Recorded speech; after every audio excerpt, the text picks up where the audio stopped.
Hello friends, this is Wilson at the Future Access Club. Today we interview Amit Yalwar, a structural engineer turned software developer. Amit walks us through his experience as a structural engineer working in design and shares how door knocking landed his position as a software developer. Amit's story is not only inspiring, but also serves as a reminder that if there is not a seat at the table, we should go build one on our own. So let's jump into it. Here's Amit Yalwar. All right, Amit, thank you for joining the Future Access Club. I'm really excited that you're joining here for an interview to get to know a little bit more about you, your career, and your plans moving forward. Amit, I would like to start with an icebreaker question to just set the mood and get the conversation started. And the question I have for you is talk about 2 to 3 things you really enjoy and do very well. Okay. First of all, thanks for having me, Wilson. This is absolutely a pleasure to be on such a nice platform. So to answer your question, 2 to 3 things that I really enjoy and do very well. Okay. I think I really like playing tennis. I've been playing tennis for almost 2 to 3 years. It just really helps me keep physically active, and there's also a huge, mental component to it. Like you get to switch off from all the things that you're thinking and just focus on the game for a little bit. It's great. That is one thing. The other thing is I kind of like what I do for work. Like I really enjoy the problem solving part of it, and I think I'd like to believe I do a good job at it. So that is my second thing. Third thing is probably climbing mountains. So I Mm. hike a little bit. Like I am in very slow motion chasing some lofty goals in terms of climbing. I don't know if I'll ever achieve them, but I have some. There's something called a Grand Slam, Explorer's Grand Slam. So it's basically the tallest mountain in each continent. So I've done the tallest one in Europe. So I'm going to be doing the tallest one in Africa next year. So I don't know if the list just gets on like tougher and tougher as you go to Asia or something. Asia's Everest, which is very, very, very difficult. So we'll see whether I get that far or not. But that is something that I truly enjoy, just being away from internet and everything for like a week or 10 days and just doing your own thing. Oh, that's good. So, do you go by continent or you go by level of difficulty as you go up the different Grand Slams? Is Um, that your plan? yeah, I think the level of difficulty is definitely the way that I'm prioritizing. Like I kind of don't want to like die. So yeah, I want to ramp it up slowly, Yeah, I Yeah, think yeah, Europe is one of the easier ones. I think Africa is kind of easy too, and Australia is easy as well, and the remaining are all super yeah. difficult. So yeah. Wow. And what would you say is the biggest challenge in going into those you call hiking Mhm. activities? The difficult challenge is definitely the mental component of breaking that barrier of like, altitude messes you up and it's physically very exhausting. And the immediate thought you get is, hey, I don't really need to do this. And why am I suffering for no reason? Like Yeah. trying to like talk yourself out of it and saying, hey, once you get to the top, it's a really nice accomplish to have on your in your experience. So you just kind of keep pushing, just breaking that mental barrier. I think that is definitely the challenging part, and it's also the most rewarding part as well. Yeah, I would say uh, it's interesting how you get to commit to such activity that consumes you, takes a lot of the time when we're so used to short-term gains and reward for everything that we do. So I'm curious though, how is there if you apply that same mindset, that same mental strength into other aspects of your life when it comes to your career, to your job, how do Hmm. you commit to a project for so long and without any idea if it's going to work out, if you're going to make it, and especially no tangential reward for it? Yeah, so it's always a nice balance. I think you kind of want some short-term successes too, like short-term gains or whatever, however you want to put it. But long-term, I think it's just about like having a clear vision of where you want to be, and then Mm, like always from time to time thinking about like how you're doing things in life, that are helping achieve that goal. I think having that perspective of like, setting a lofty goal, you might never reach it, like, but having a really like, stretch goal is like, kind of the way to keep focused on the uh, long term goals. I think that is the approach that I follow. That's good. Yeah, Hmm. that's awesome. All right, Yeah. that's a great ice-breaking question. Thank you Yeah. for such. I follow up just to get you rolling, but that was really great answers. So, how about you share about your story, where you come Hmm. from, where you are? You're a civil engineer, but you are doing something else and pursuing something different. So, I want to learn about your experience and see how you went from being a civil engineer to where you are right now. Okay. Yeah, a great question actually. I have my bachelor's in civil engineering from back in India. Um, Thankfully, like, I was surrounded by like really smart and ambitious friends, and kind of we started talking about, hey, I think it was our third year of undergrad. We kind of started talking about, hey, do we want to get into the industry, or do we want to like, pursue higher education somewhere, maybe in Europe or US or something like that. And that kind of started the process of like, hey, let me look up some opportunities. Like, what does it look like to have a career in the US? And that kind of um, kickstarted this process of thinking, like, what do I want to get a master's in? Like, I have a civil engineering bachelor's, which is quite broad, right? Like, I mean, you have transportation, you have environmental engineering, you have structural engineering and stuff like that. So yeah, there was a little bit of like, introspecting on to identify what I truly like about civil engineering, and it was definitely the mechanics and statics part of it, like in problem solving and stuff like that. So kind of just took a, I don't know, leap of faith, and just applied to some very, in my mind back then, they were like, out of reach universities. Yeah, and got rejected at a lot of places, but also got into some really nice places. Yeah, so I ended up doing my master's in structural engineering at UC San Diego.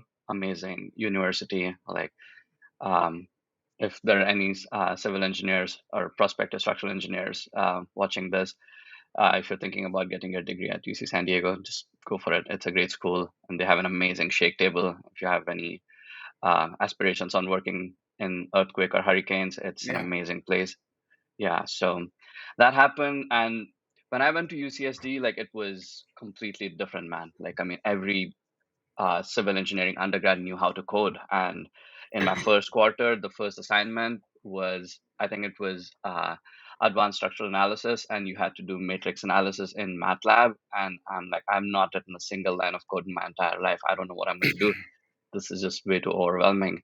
So thankfully, like, most schools here, I think, and UCSD is no exception, they have a really solid support system. Like, if you want to learn something, there's a billion resources to help you achieve that goal. So our TA was excellent, and the professor had like really nice resources on how to get started, because this is not the first time they were accepting international students or students with no programming background into the program. So they already had a good system built out for it. So that kind of kickstarted this whole interest in programming, actually. So we started using MATLAB, and slowly, there was this other program called Tickle, which this program developed by Berkeley called OpenSeas uses.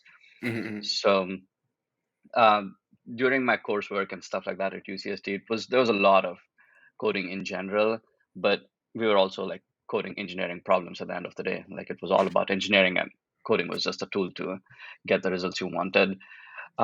So that happened, and I was very fortunate to like be a teaching assistant for a coding class. So that kind of like, forced me to sit in a beginner programming class and just sit through the lectures. And like, I was supporting the students, but I was also learning a lot myself as well, because I didn't really have a huge coding background.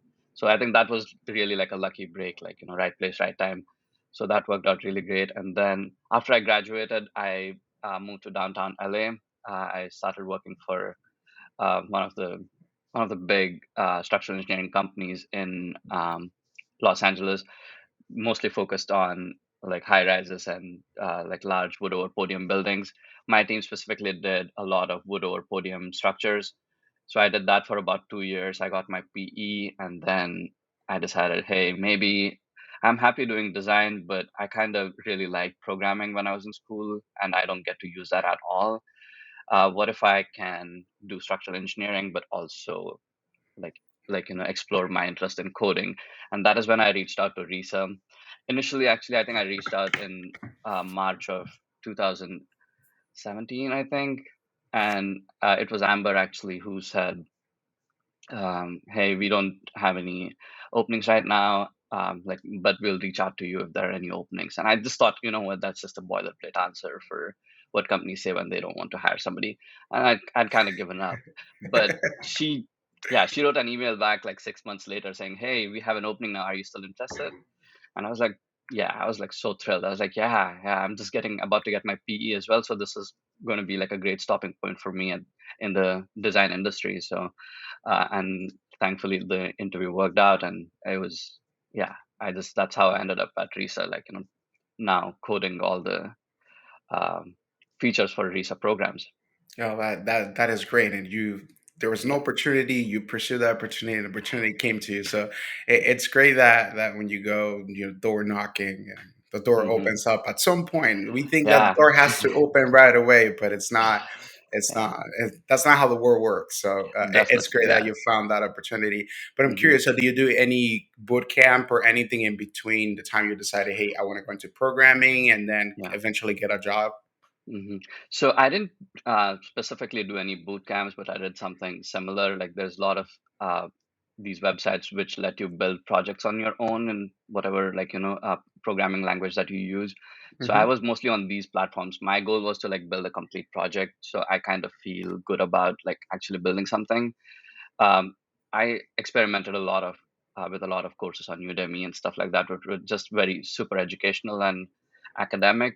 You felt like you're learning something, but you're not getting a chance to apply it. So that kind of was like the motivation was hard to sustain with that kind Yeah. of approach.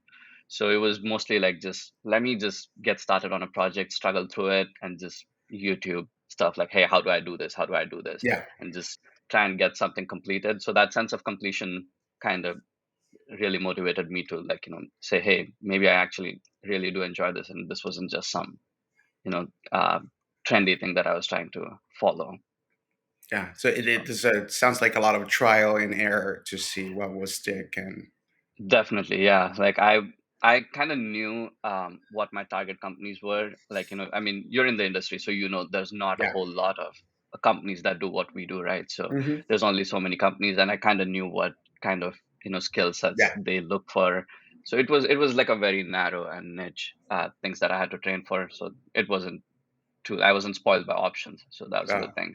That Yeah. that is really beautiful for you to share because I would say whenever you want to perhaps pivot or change into a career, we always open well when so many options Yeah. and everything. What you did, okay, these are the companies I would like to work for.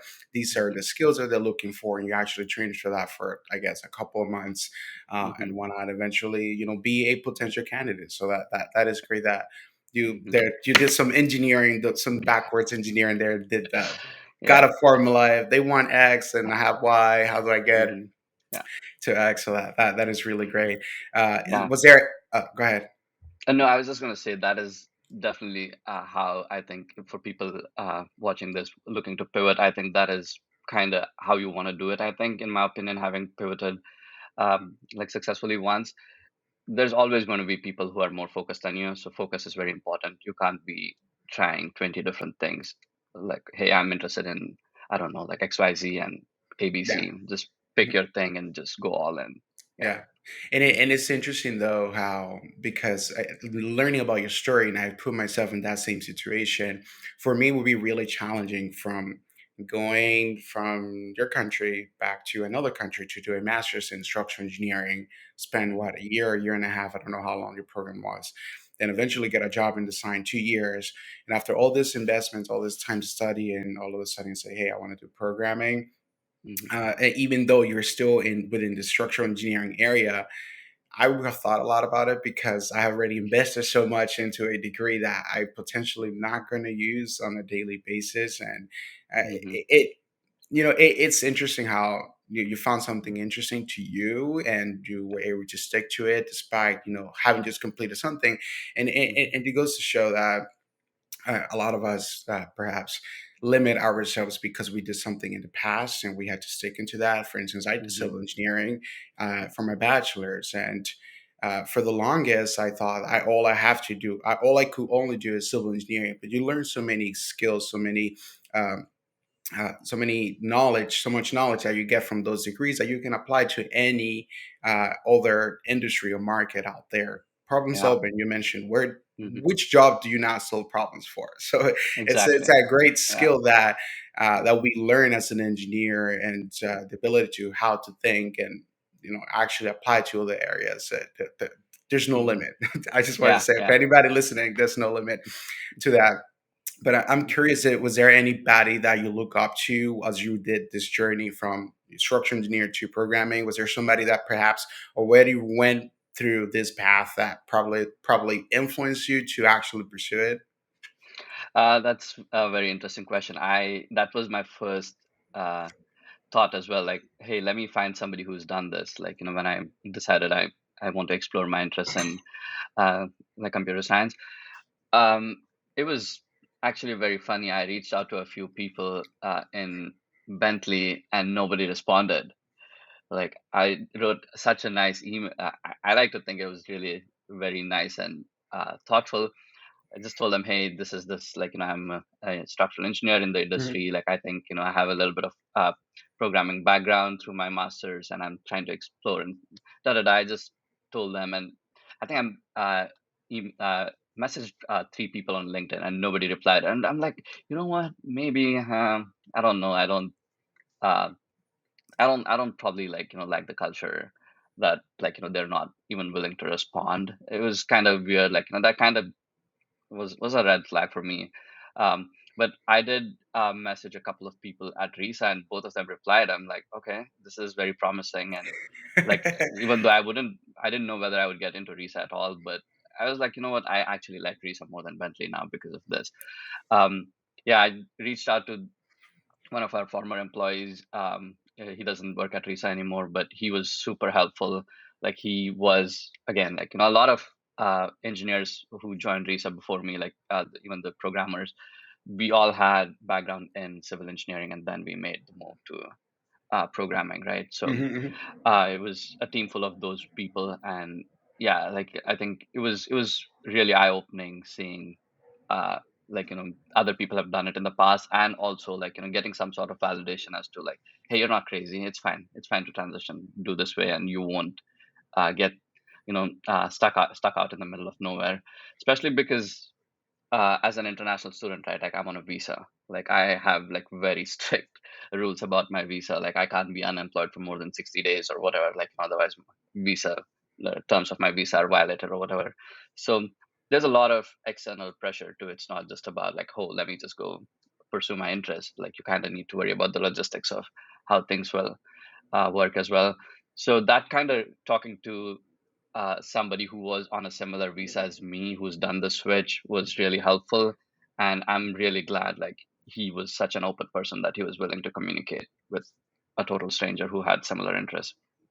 Yeah, that is really lovely. I used to do that as well with LinkedIn as well, reaching out to people. And Hmm. many times it would just be reaching them out for informational interviews. Like, hey, I want to know about your career path, your experience at company X. Hmm. Will you mind sharing a couple minutes with me over the phone? Hmm. And that's how I actually landed my second job. So my second job out of college, I messaged the vice president of that company then. Hmm. And I messaged him like, hey, I actually did not have a master's and I wanted to get into structural engineering consulting in New York City. So in New York City, most firms do require a master's, but it was shortly after I graduated. So I was thinking going back to school for a master's. And I reached out to the vice president, and he also went to Cornell at Hmm. school I went to. And uh, I was like, "Hey, do you know if I really need a master's to get into structural engineering consulting? Ideally, I don't want to do it because it's a lot of money. Do you Hmm. have any thoughts about that? I see you already did a master's. Has that served you?" And when I reached out to him, he responded like right away, and within like I would say like Yeah. couple minutes, 10 minutes, Hmm. he asked me for my resume and he reviewed it, and he goes like, no, your experience, your background is enough for a junior position in a structural Hmm. engineering firm. And he gave me an interview, literally Wow. like so Hmm. quickly. And I come into the interview, they interview me Hmm. for a couple of hours, three different people at Hmm. different times, and they gave me the job. Like Yeah. I was not looking for it. I was not, I was genuinely interested because I was working at a city agency, and I was genuinely interested in knowing whether Hmm. I needed a master's or not to get into consulting. So it's really nice to hear back for sure Oh yeah. from Hmm. those people, but at the same time, Yeah. Hmm. it hurts when they don't. And Yeah. the key thing is to not take it personal. If you Yeah. message people on LinkedIn, I know a lot of people that don't check LinkedIn at all. Yeah. And maybe if they do, then Hmm. you don't want to be helped by that kind of people. If they don't really want to help, then Exactly. anything Yeah. that Hmm. there is something, because I have seen a situation where people don't have something nice to say about Hmm. something and they'd rather not share anything at all. So if Yeah. they're perhaps having a really rough time in their careers, or they don't Hmm. think this is for them, it could be a personal interest of them that this is not for them. They don't like the culture, they don't like programming, they thought they would Hmm. like it. And as a way to not influence you in a bad way for not pursuing something that you're Hmm. interested in, they may not just respond. So Yeah, just those are all great points, man. But I'm so glad like that VP that you reached out to was so nice to you. yeah. Those are, I feel like, really formative experiences for young professionals like us, right? Like when you see somebody show you that empathy and help you out, Hmm. you feel like you want to carry that forward. Like when somebody reaches out to you, you are that much more mindful about, hey, somebody helped me when I needed help. I let me help this person. So Yeah. I think it's just a chain that Just really pay it needs to. forward. Yeah, exactly. Yeah. Yeah, that is great. And I'm Hmm. curious though, from going from India, I'm pretty sure you went through this long process of getting a visa, getting Yeah. approved for a master's. So how was that road? What was the point where you said, "Hey, I'm going to the U.S.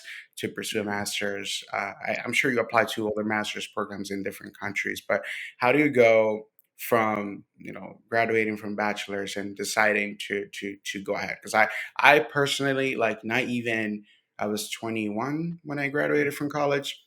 Yeah. I would not even go outside of New York City. Like, I don't did not have the emotional strength, the mental strength to Yeah. even try living in another state in the US. Imagine Hmm. all the way Yeah. across the world. How do you do that?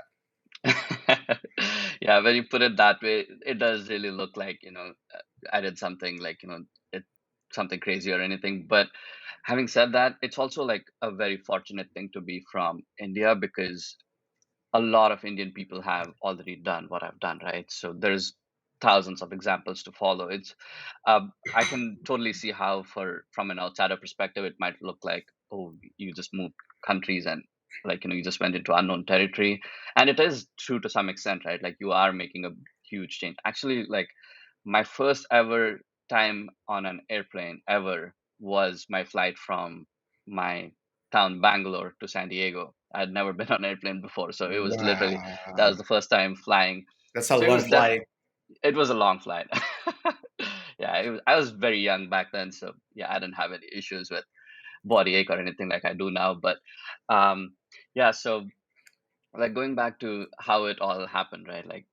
Like I mentioned earlier, like I was really surrounded by some super smart and ambitious people, and like we were constantly thinking about what do we do after we graduate, right? Like I mean, in our third year, we started talking about it, and one of my friends' dads, he had moved to the U.S. back in I think 80s or something to get his master's, and he'd worked here for a little bit and then moved back to India.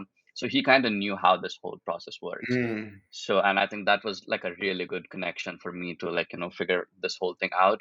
mhm. So through him, like, I kind of figured out like, hey, if we do this GRE, we kind of can apply to these universities. And that little bit of seed information was super important, I think. And that just kind of like help me like pick up the motivation to kind of research what are good universities, like where would I likely be accepted and things like that, and just started the process. And yeah, the visa part is pretty like it's not the best experience. There's a lot of paperwork that you need to go through, and like I think you even do some weird interviews where they ask you like what is your intention to go to the US. I'm like, dude, I'm going to a school to study Mhm. structural engineering. I don't know what Mhm. you want to know, what more do you want to know about my intentions, but I kind of like, yeah, US is like a very highly immigrated country, so Yeah. it's those are all fair questions to ask. But as a student, like, it can be overwhelming, like you are so Yeah. nervous facing that interviewer and stuff like that. So it's a process, definitely. But being from India, I think it's just that much easier to do this whole process. Uh, as opposed to like a country where people don't typically come to the US to study or to, like, live here. So it was difficult, but also like not, I wasn't, like, breaking any new barriers here. Yeah. No, that totally makes sense. I mean, there's just some people that abuse the system, unfortunately, and Yeah. the good people that Yeah. actually have good intentions of actually, Hmm. using a student visa for studying that Hmm. they pay the price. It is what it is everywhere, but Hmm. it is tough at a really young age to deal with this Yeah. process, this kind of questions, and Hmm. um, yeah, Yeah. I totally understand that. And Hmm. applying to a master's in the U.S., for instance, Hmm. how was like in terms of meeting requirements? Do you have to have the visa before you apply to the master's, or do you have? I don't know how it works. I think I had I interviewed a colleague that was also from India, and she Hmm. mentioned about that. But I'm curious if your process Hmm. was different. Do you have to get your master's approval before you get your visa and use that master's approval to qualify for the visa? How does that work? Yeah, I think you completely hit it on the you got it right. So I think the first step is to just give your GRE exam, and, like, Okay. I think, yeah. So typically that is done 1 year before you Hmm. apply, right? Like typically what people do here as well. You do that, and then you apply to universities, and then universities either accept you or they don't. And for Hmm. the universities that do accept you, they will send a visa called an F1 visa. That is Hmm. the student visa. So you use that visa, you take that approval, like the master's approval, and then you apply for the visa at your, like, local consulate. It's a lot of paperwork in addition to that, because they will ask you for, like, financial ability. Like, they assume, like, oh, you're not going to get any funding. Let's assume you're not going to Yeah. be working as a teaching assistant or anything. Can you still sustain yourself and not, like, be a burden on the government here or whatever? Yeah. So you need to be able to, like, prove. It's a little bit difficult for a lot of people, because they it's a little weird, because they want proof of liquidity, which is very weird, because, like, especially in India, nobody typically keeps a lot of cash. Like, everything, people love buying gold, people love buying properties and stuff like that. So very highly not liquid properties, like, forms of money. So it takes a little bit of, like, help from whatever, like, friends, relatives, and stuff like that, just to have some Yeah. temporary liquidity to just prove to the interviewing officer that, hey, I can take care of myself even if I don't get any support from the university. Yeah, yeah, Yeah. that is stuff, and I'm pretty sure that perhaps your parent or family members put in uh, any assets that they have as a leverage to get a loan and whatnot. I think Yeah. Yeah. it's interesting because it's a Hmm. lot of money. Like any program, I'm not sure how much UCSD. I always get confused. UC San Diego, right? Yes. Yes. Yes. Because Yeah. there's another San Diego, and I get confused. Yeah. But when I was in New York City, I was looking into West Coast schools, and Hmm. because I was out of state, I had to pay out of state tuition. Like they were charging me out of state tuition. So I'm Yeah. sure for you as an international student, perhaps it's more expensive than the local student Yeah. in California, and it's a lot of money, especially like Yeah. any school is that it could easily be $70,000 these days, and uh, Yeah. it's a It's lot of it's money. crazy. Yeah. Yeah, I totally agree, man. It's extremely expensive. That is why, like, I think you kind of want to do your research on, like, what kind of uh opportunities international students have for, like, teaching assistantships or research assistantships or some sort of assistance when you're applying to universities. Like, for example, UCSD was really great. The engineering school was very well funded, so they Hmm. had a lot of teaching assistant positions. Hmm. And if you served as a teaching assistant, your institution was waived off, and then you got a salary on top of that. So that kind of really Wow. helped out, yeah, like I think um, all the people that came with me to UCSD from India, I think almost all of us had TA positions. So Wow. because we were all in the engineering school, so I don't know about how it works in other schools, but that was really like, I actually did not like do this kind of research on whether, hey, can I do I will I get to work as a TA or not? But my assumption was pretty much like I'm gonna end up spending a lot of money. But Hmm. thankfully, because of how strong the engineering school's funding is at UCSD, I didn't have to. Like there was probably like I ended up spending 50% of what I expected to spend because Yeah. of all these Wow. grants and stuff like that. So that is something if people are researching, I think that is a good thing to consider. Do you do an MS or an Master's of Engineering, like a 1 year program or 2 year program? It was an MS, it was Okay. Masters of Science, but I think I did finish my degree fairly quickly. I think it was a year and 3 months. I think we have Oh the wow. quarter system. Yeah. Wow. So typically, people, I think it is kind of normal for structural engineers at UCSD to wrap it up in a year and 3 months. Wow. Yeah, other departments they kind of take their full 2 years, but Yeah. I think structural engineers they're like, oh, No, that. either I'm gonna stay here for 7 years and get a PhD, or I'm bolting out and getting into the industry.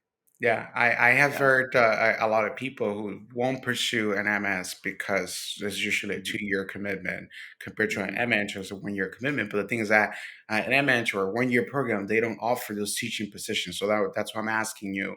Um, Hmm.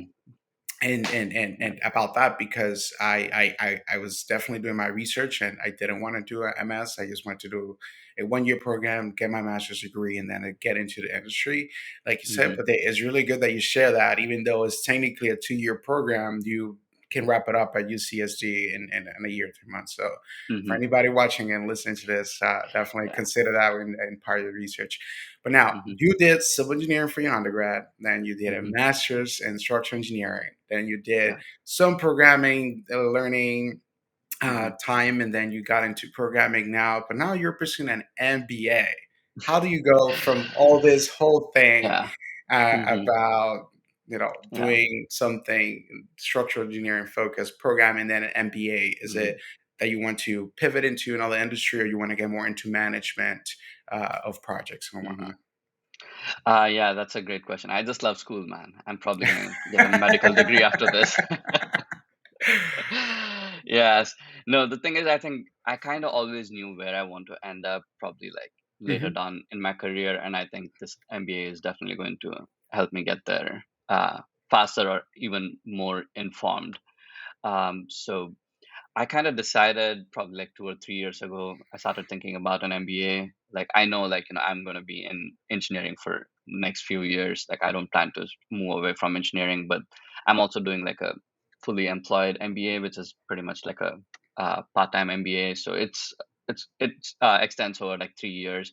So I'm kind of taking it slow so I can still get my engineering experience that I really want, and then slowly transition into something more management related.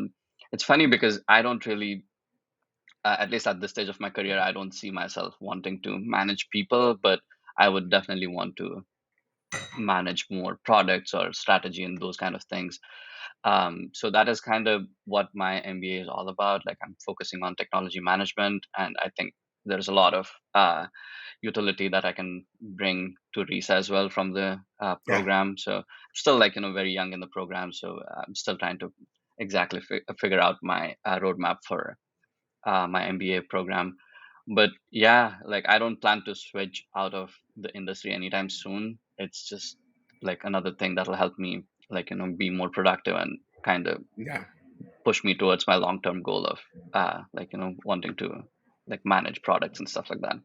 got it. So it's not like you want to completely get out of engineering altogether, or you just want to Yeah, complement your experience into yeah. more of a managerial experience. Yeah, yeah, managerial experience and also the business side of things, right? Like Okay. understanding, Hmm. yeah, like a lot of times, like even at Risa, I'm like, oh, this is so much fun to work on, like as an engineer, like this would be so cool to code. Like I don't know why we're not doing this, but Yeah, then you kind of step back and think about the bigger business goals of the company, and then you see, that makes sense, like why we're doing it this way. yeah, Like being able to have that whole perspective of like, being able to get into the details of engineering and kind of zoom out and see how things align with the business goals of the company. I think that is a valuable skill to have, I think. And yeah, Yeah, it's just, for sure. yeah, a very difficult skill to acquire too. So a long Yeah, time to go. that Yeah. that's true. And Hmm. I'm curious. So I know you're still very young in the program, and you perhaps know how your curriculum looks like. Do you have Hmm. any classes or courses that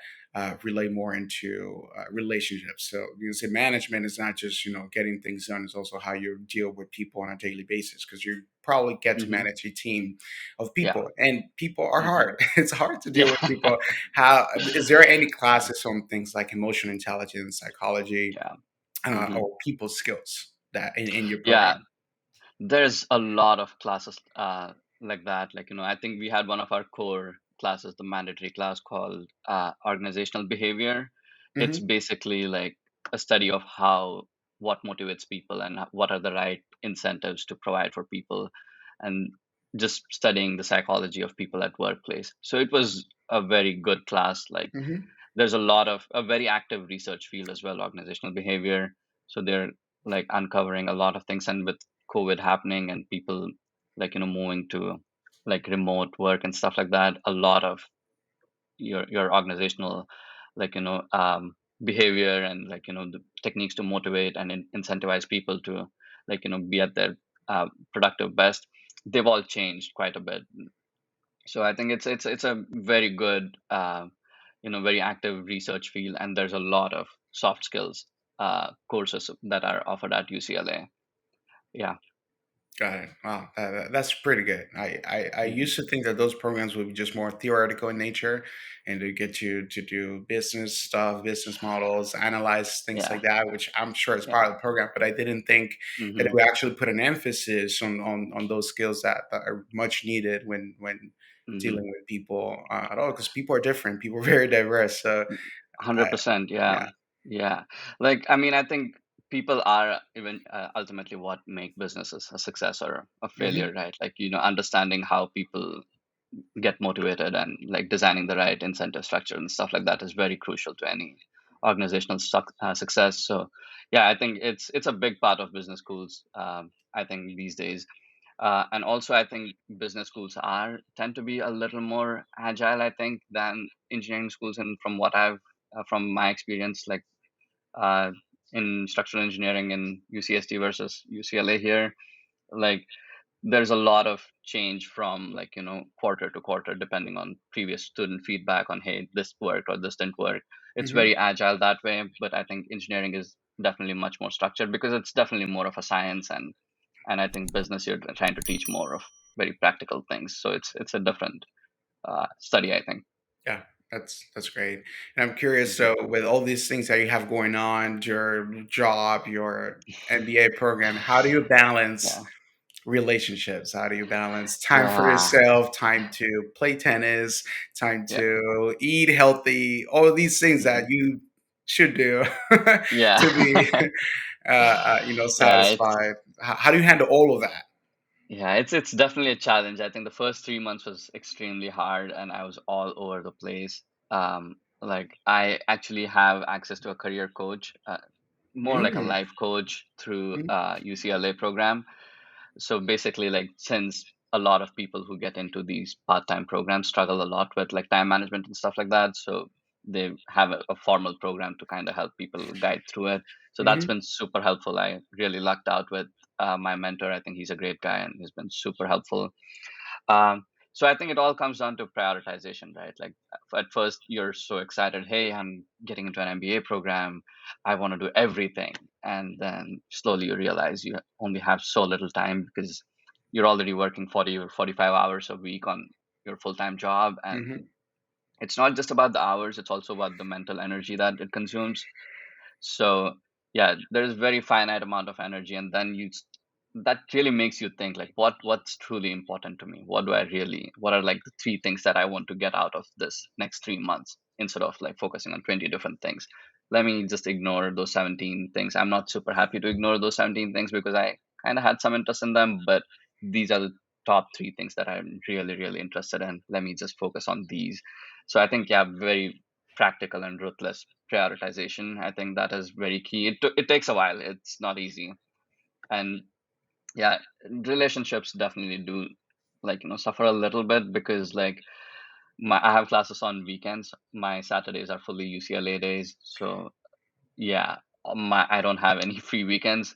So that kind of, like, is a disadvantage. Like, typically you would meet people over weekends and stuff like that, and that kind of slowly cuts out. But then again, the prioritization thing, if your friend or somebody, whoever is uh, really important to you, you will figure out a way. Like, Yeah. you'll probably do like a late dinner, or like, you'll try to figure out something. So yeah, it all comes down to prioritizing and just not wanting to do too many things. Like, Yeah. That's mm, great. No, for sure. It takes a yeah, lot of priority and energy management, yeah, for sure. And I mean, I'm sure you have friends who understand that you're actually going through this, yeah. and they don't take Hmm. it personal if you're not hanging Oh out yeah. with them or missing out of all these birthday events or social happy hours, Yeah. and whatnot. So it definitely, Hmm. they know what you're going through. So they Yeah, know you'll come definitely, back. man. Like, They know you'll come back. yeah, they know. They definitely know I'll come back. Yeah. But again, like, just like communicating to people, like you're going through something, like, really hard, and you're like short of time. I think just that communication, really, people are super Makes a open to it, difference. and they're, Yeah. yeah, they're excited for you. You're taking on a new journey that they also understand it's probably going to take a lot out of you. So they're very supportive, and yeah, just keeping an open communication. I think just don't let people be surprised that you're doing an MBA if you do an MBA. So just tell all your Yeah. people that are important to you that you have like more time commitments coming up. Yeah, for sure. Yeah. Yeah. And Hmm. I'm curious though, with all this stuff you got going on, I'm pretty sure you only read stuff for schools, but do you by any chance read a book or listen to a podcast you like to recommend to Yeah. us? Yeah. So, so I think, yeah, all my podcasts and books, everything revolve around career in school, unfortunately. Hmm. But I do want to read. I use I want to read a lot more science fiction or something like that, like something that's completely unrelated to any of my career goals or anything like that. But I haven't been able to get to it. But just to list a few of the podcasts that I really like, it's one of them is called No Stupid Questions, and the other one is Freakonomics. They're all Oh yeah, very I heard of that. Yeah. yeah, very practical, like, talking about the different problems that we have in the world, and like, breaking down things from an economic standpoint and stuff like that. I just find it, because every time I drive, I used to listen to music, and now, like, especially I commute to UCLA a lot, which is like an hour and a half commute for me. So I just put on some podcast, and I feel like, hey, I learned something, and I got something out of the way. So yeah, I think books, it's just mostly career related books. There is this all these standard business related books, like the Lean Hmm. Startup, or let me see, I have some books here. It's called Hooked, and there's a Oh bunch of yeah. self help books like Atomic Habits and You're a Badass. So yeah, just Yeah, we literally read very the same books. Literally read the same books. That's crazy. yeah, It's really yeah, interesting to see that yeah, because yeah. all of my friends have very diverse interests in Hmm. books. A lot of them are more into science fiction. I cannot read science fiction. If I cannot relate one way or the other to what I'm reading, I get turned Yeah. off immediately. The moment you start talking about powers and Hmm. something like superhero stuff, I'm like, I'm out. I'm out. Yeah. But no, it's great to hear that you read the same kind of books. I Yeah. was like, yeah, I read that book. Yeah. It's Hmm. for sure.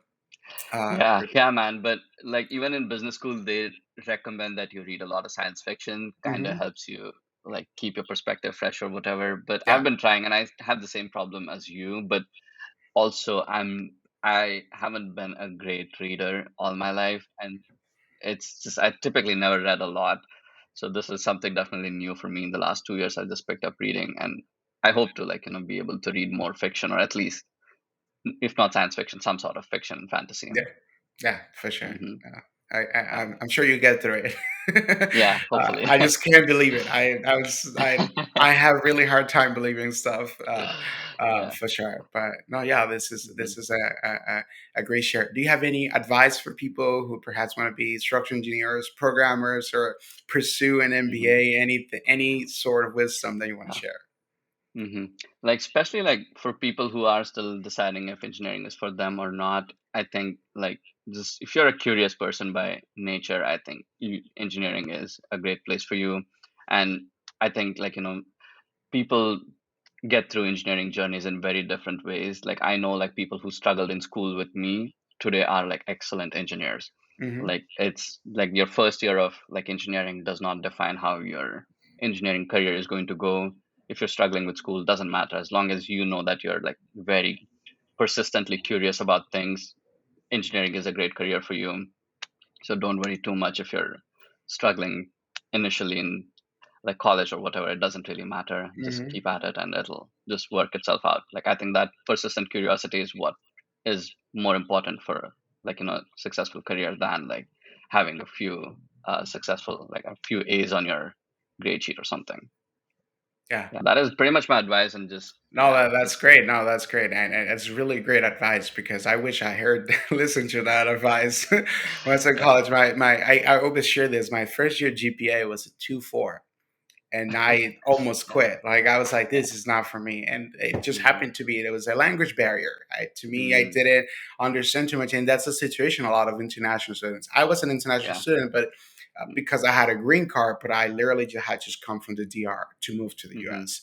So I didn't know English, and Yeah. the first years of college was extremely challenging, and I thought about quitting Mm-hmm. so many times. So it's great that you're sharing that your first Yeah. couple of years in college, and even the 4 whole years in college, you now define how successful you are Yeah. Doesn't really in your matter. Yeah. career as an engineer. All you have to do is stay persistent. If you are curious, Mm-hmm. if you're really interested in being an engineer, there's the world, the real world of engineering as a professional Mm-hmm. is a lot different from school. So Yeah, totally, it's man. Yeah, and I'm kind of glad that you shared your own experience because you're an amazing engineer. Like I absolutely love working with you, and yeah, I think you just exemplify what I just said. Like, it doesn't matter like what like school looks like for you as long as yeah, you know that you have that heart for engineering. That's all that matters. Yeah. yeah, for sure. Oh, Hmm. this is great. Any final thoughts? Any final words before we wrap up?